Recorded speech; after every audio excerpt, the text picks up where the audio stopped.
Hey, welcome back to the Defiant Spirit. I'm Baruch Levy, also known as B. I want to jump into a topic today. Instead of doing the whole intro, which I know gets annoying for my regulars, let's keep this short. Let's get right to our topic and let's get you on to do what this topic calls you to do, which is to live a life of humor.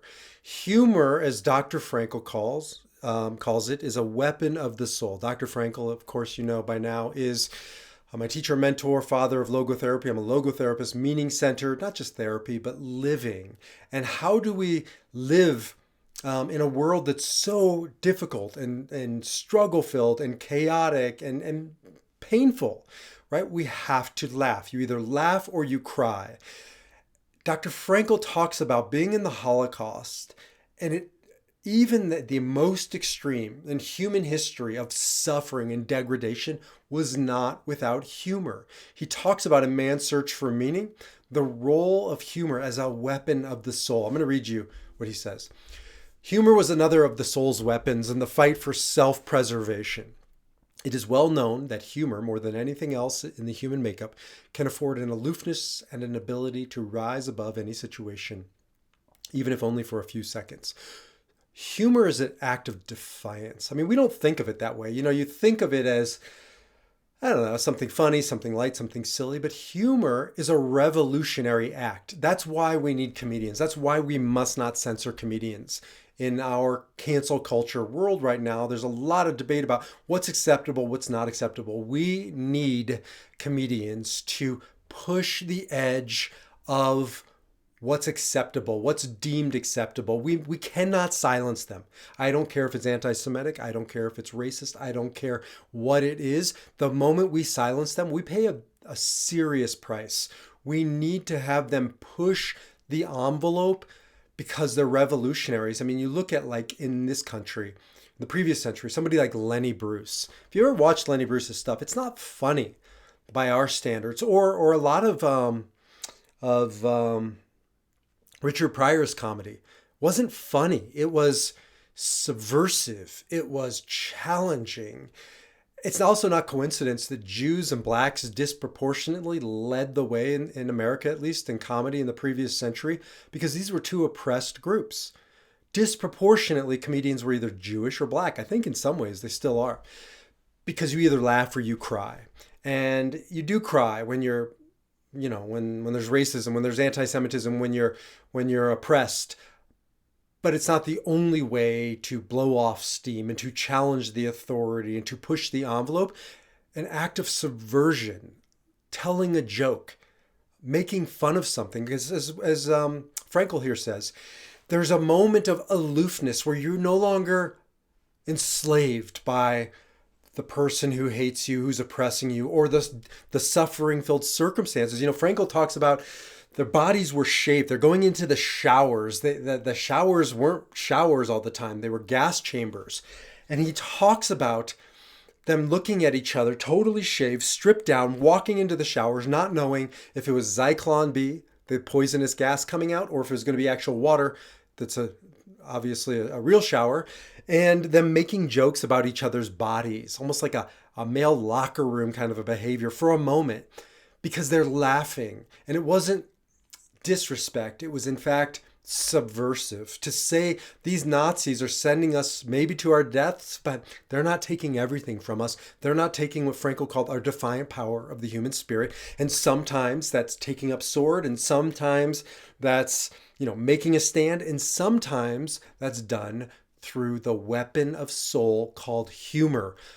Being aloof to the power, being aloof to the circumstance that has its grip within us. It's why one of the techniques we use in logotherapy is called paradoxical intention. I did a podcast on it a while back.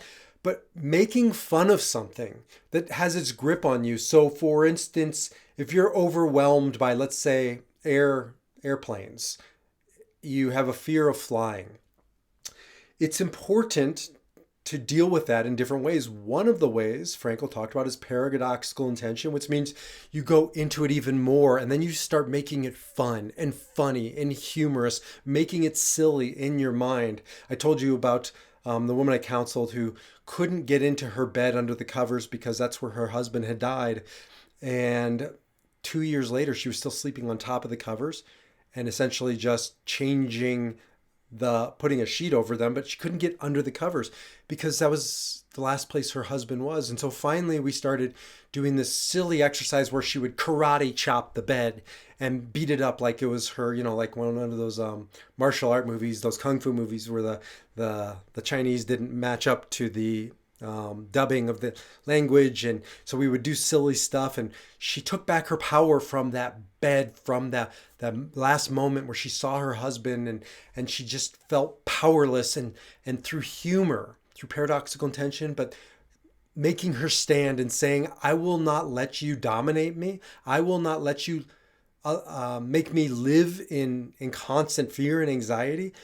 And one of the ways we do that is through the weapon of our soul called our humor. It's our defiant power of the human spirit. Again, it's why you have so many comedians who did and continue to say to the powers that be, to the oppressive regimes or cultures, I will not live in fear.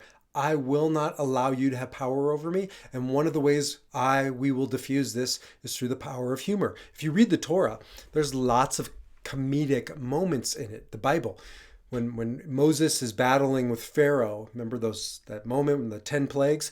There's comedy. I'm not going to get into it now. I don't want to go too far down a rabbit hole, but it's a subversive text. There's lots of acts of subversion all throughout this ancient text because humor is one of the arrows we have in our quiver that is a weapon of the soul. It's not the only one, but it's a powerful one. And so if you're going through something difficult or dark, yes, humor. Watch, Bernie Siegel talked about, going through cancer and only watching comedies so that he would laugh, because laughter has a curative quality to it. Maybe it does physiologically. I don't know enough about that to say whether it does or doesn't, but it does emotionally, certainly does spiritually.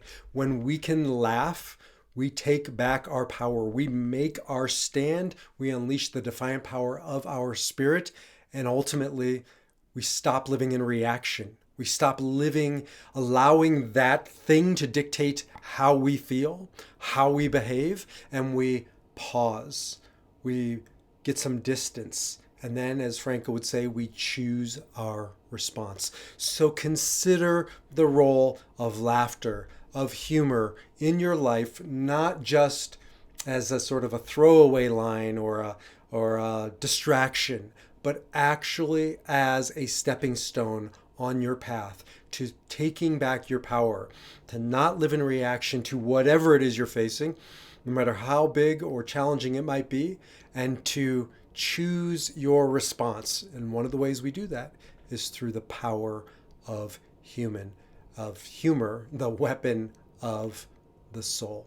So with that, I will see you in the next podcast or speak to you then. Jump over to defiantspirit.org where you can learn about everything that I am doing with the work of Dr. Viktor Frankl, and also stay tuned for some big things happening around the Viktor Frankl Meaning Academy that will be coming to a theater near you very soon. Talk to you in the next video.